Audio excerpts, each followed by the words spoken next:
Hi everybody, welcome to day 1 of our daily reading through the life of Joseph. This series is called Dreams. Today, like I said, is day 1. We're in Genesis chapter 37, verses 1 through 11, and today we're introduced to the central character Joseph, and we're introduced to his family, and we're introduced to his dreams, Joseph the dreamer, right? And so as we're introduced to this family, it doesn't take a very qualified therapist to kind of read that. Anyone who reads Genesis 37 verses 1 through 11, you could just say, Joseph comes from a messed up family. I mean, there is just tremendous dysfunction in this family.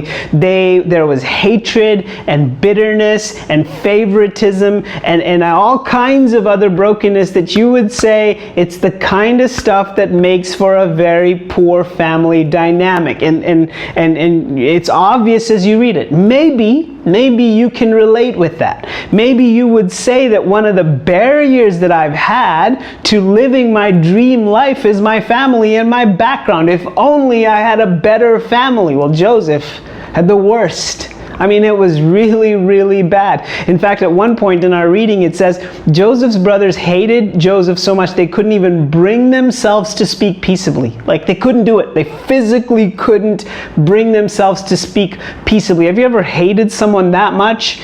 Or been hated that much that someone can't even say a kind word to you? It's that bad.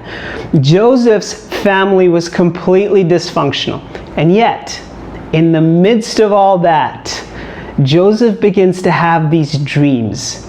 Now, you get the sense, even in the way that Joseph describes it, and his father had to correct him, and you get the sense that Joseph doesn't understand what these dreams are about. You get the sense that Joseph thinks that these dreams are about prominence, like him being prominent.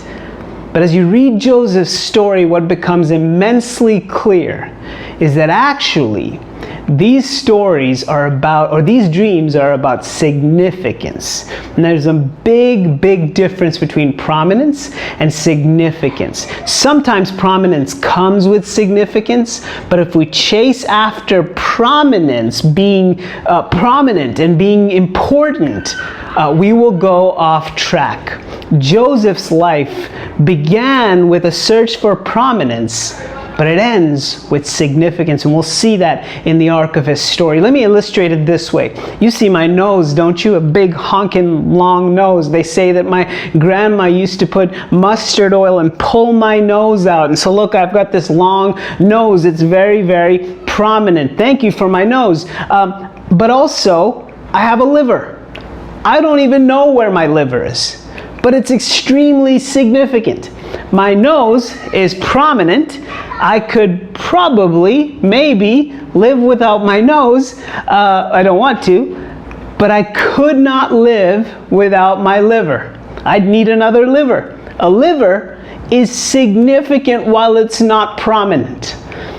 God's called us to live significant lives. And I believe that God's called each of us to live significant lives. Maybe not prominent, but significant lives. And that's what we'll get in the arc of Joseph's story. Now, as we journey together, Joseph's story starts with these dreams.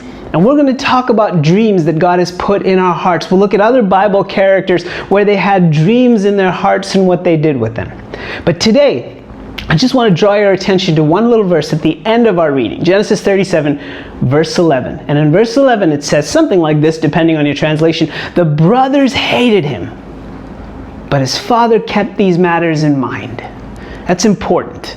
See, in our lives, when we tell people about our dreams, we will get the haters. The people who will tell us why those dreams are impossible. You'll never be able to do it. You're not smart enough, good looking enough, charismatic enough, whatever else. You can't pull that off. But we'll get a ton of people who will tell us why we cannot do what God has called us to do. In fact, I heard a comic once say, and I've always enjoyed this, some people are so smart, they can look at you, and by just looking at you, they can tell you the size of your coffin. Okay, so listen, we don't need always people around us who are constantly telling us about the death of our dreams. We also don't need the exact opposite of that. We don't need people who are just blowing smoke, like those motivational posters on Facebook, like, oh, you can, touch the sky and you miss every shot you don't take. I don't know, whatever else those sayings are. And we also don't need that. We don't need a bunch of people who will just blow smoke our way. We also don't need a bunch of people who will just tear us down. What we need, and we need to do this for each other, is we need people who will keep the matter in mind. It's hard to find those kinds of people who will listen, who will ask questions, who will ask us, okay, well, what do you think is the next step? How do you see that playing out? And they don't tear you down, but they build you up. They speak truth, but they speak it in love. Now, I don't have time today to go through examples of this, but maybe you can think of examples. And what we need is to find people in our lives who will keep the matter in mind. I'm so grateful for the people in my life who keep the matter in mind, who don't just blow smoke my way, who don't tear me down, but keep the matter in mind. And if you don't have someone like that, one of the ways to see just a resurrection of dreams, of God dreams in your life, is to get around people who will do that. Get around a community who will do that, who won't tear you down, who won't blow smoke your way, but they will be honest in truthful love, and they'll keep the matter in mind.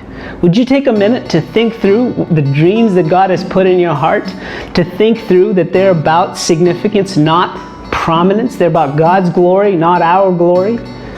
Would you take a minute to pray and ask God for people in your life that will keep the matter in mind? God bless you. Have a dream day. Bye.